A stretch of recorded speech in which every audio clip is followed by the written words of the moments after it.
Ian Alistair McConaughey is my official name, but in my early days of school I was nicknamed Jock, following my father's nickname, who was a Scotsman obviously.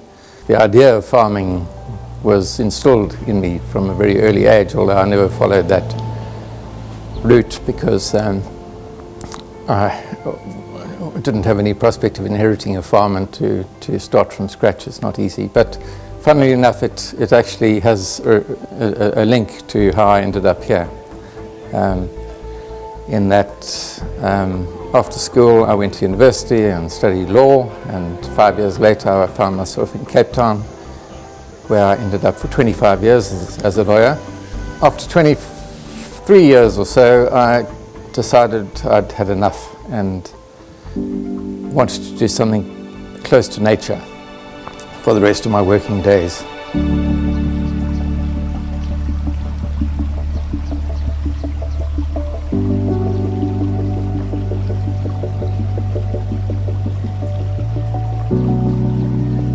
After 2 years looking at farms, I was still looking somewhat with some disillusionment by that stage at the advertisements in the Farmers Weekly, and saw this little ad for a timber-related business on the Garden Route.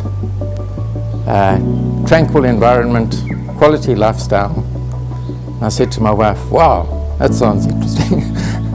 So I happened to be coming up to fetch our son, who just finished at the same university where I was, in Grahamstown. I stopped off here on my way up. That was in November 1999.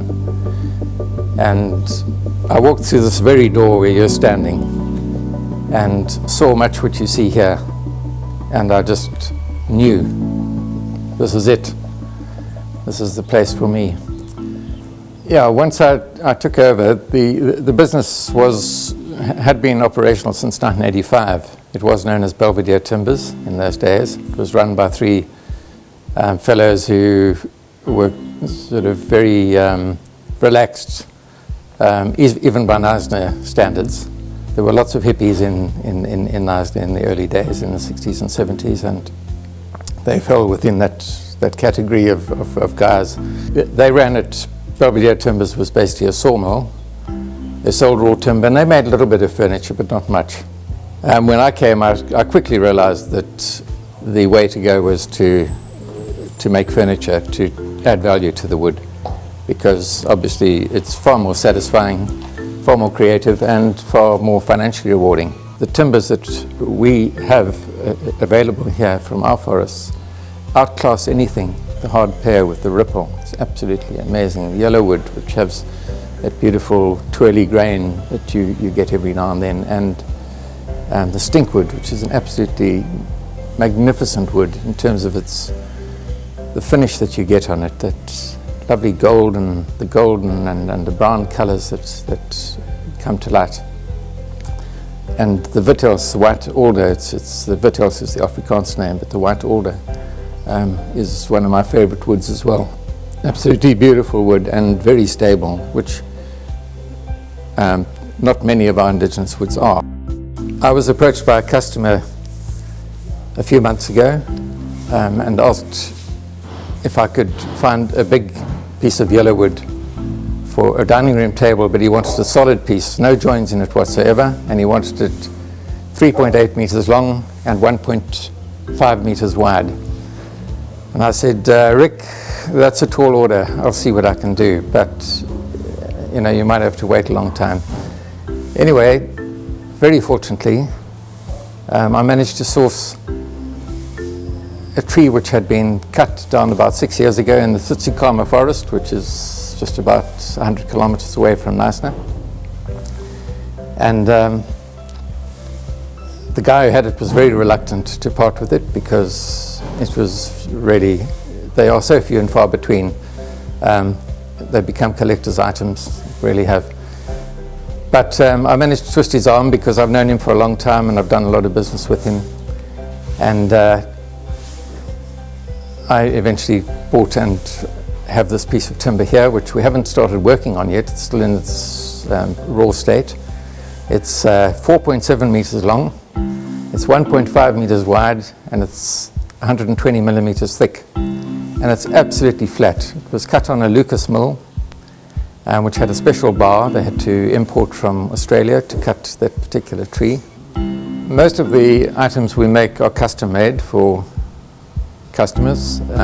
They come in with a specific request. Often they have a photograph or a picture from a magazine or something they've got in their heads that they want us to make for them, and then I try and interpret it and put it into the form of a sketch, which actually surprised me.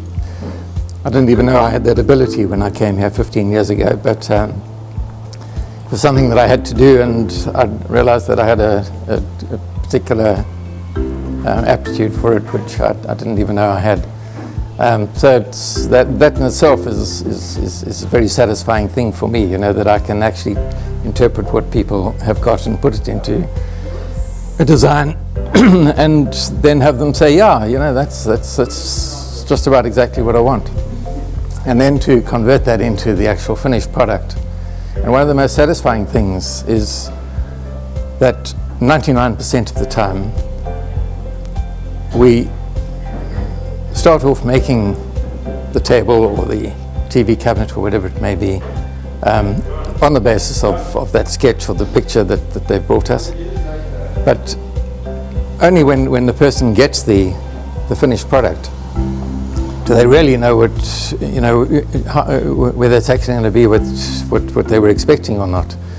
And without exception, people have been so impressed, and that wow factor, gee, that's fantastic. It's and that's one of the most satisfying aspects of what I do too, is the customer satisfaction, which you don't get in the legal profession. I can promise you that. People don't like paying for time, but if they get something that's of lifetime value to them and beyond, an heirloom, in other words, and it's quality made with unique timber,